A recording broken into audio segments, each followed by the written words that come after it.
gelap mata aja gitu. Ini dalam hal ini OJK melihatnya seperti apa gitu? Apakah memang di satu sisi kan mungkin mereka ada permasalahan soal kesejahteraan, tadi menarik seperti yang disampaikan soal kayak gitu, membutuhkan pendanaan dan sebagainya. Kita pandangannya.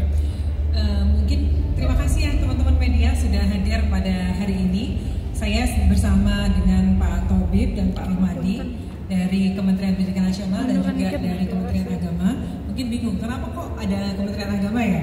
Karena banyak sekolah-sekolah itu yang sebetulnya yang bukan sekolah negeri itu di bawah Kementerian Agama ya Pak ya.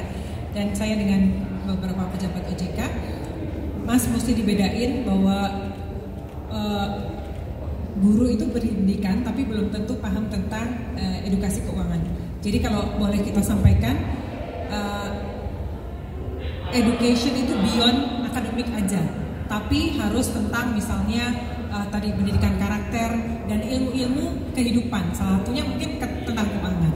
Nah tadi saya sampaikan, tadi Mas Mbak tadi mendengarkan sendiri, Bapak Ibu guru begitu disinggung tentang yang ilegal dan menjadi korban langsung satu ruangan langsung heboh gitu ya, langsung ngomong. Karena saya yakin mereka banyak pengalaman juga. Jadi kami melihat ya kalau guru itu kan sebenarnya sudah literate dalam hal misalnya digitally literate, mereka bisa menggunakan gadget dan lain-lain. Tetapi belum full literate dalam hal pendidikan keuangan. Mengapa? Karena itu kita terpanggil untuk bagaimana kita merangkul guru-guru ini, karena guru ini merupakan seperti media lah. Media ini satu orang di sini menulis, tapi yang seluruh Indonesia yang akan menjadi well literate. Sama dengan guru, kita didik satu guru, satu kelas, satu sekolah akan menjadi well literate.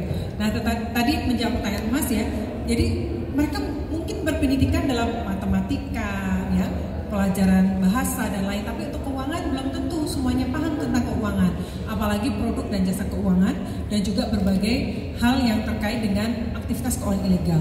Tadi menjelaskan legal dan logis. Kalau ngecek legalitasnya aja orang belum tentu tahu. Dan kalau ini kita melihat ya, ngecek legalitas, kadang-kadang namanya fraudster itu mereka sangat bisa menirukan seolah-olah dari bank yang kita pakai, bank-bank formal yang kita pakai. Padahal sebenarnya mereka penipu. Terus kemudian kalau ditawari, itu cek legalitasnya bisa ke OJK. Nah kalau logis, nah ini juga perlu kematangan juga. Kadang-kadang orang karena temennya ikut, dia bilang logisnya tuh beda gitu, bukan logis tingkat returnnya, tetapi misalnya, wah teman saya ikut udah dapat kok gitu. Ini logis kok, saudara saya ikut udah pada dapat. Padahal itu sebenarnya mungkin skema polisi dan lain-lain. Jadi makanya kita sekarang ada program trainers untuk guru, dan sebenarnya OJK udah full banget, program udah lengkap. Dan kami menyambut baik tadi disampaikan Pak Romadi dan juga nanti dengan Pak Tobib untuk kita masuk kepada program atau silabus untuk program Merdeka Belajar nih Pak Romadi ya, insya Allah. Itu ya Mas. Kalau ada nggak sih Bu sekarang penilaian baru dari OJK setelah adanya program-program ini, guru itu semakin menurun atau ada profesi lain justru Bu yang tercatat lebih sering terkena? Kita belum melakukan survei tersendiri karena itu dari pihak luar ya. Nanti untuk data terbaru mungkin kita sedang berencana saat ini untuk OJK juga menyelenggarakan survei terkait hal ini. Tapi itu data sudah mungkin 2 tahun lalu ya sekitar ya. Saat ini belum ada data terbaru. Tapi kami meyakini ya masih banyak guru yang menjadi korban aktivitas keuangan ilegal. Kalau dari yang lapor kepada OJK itu memang beragam banget.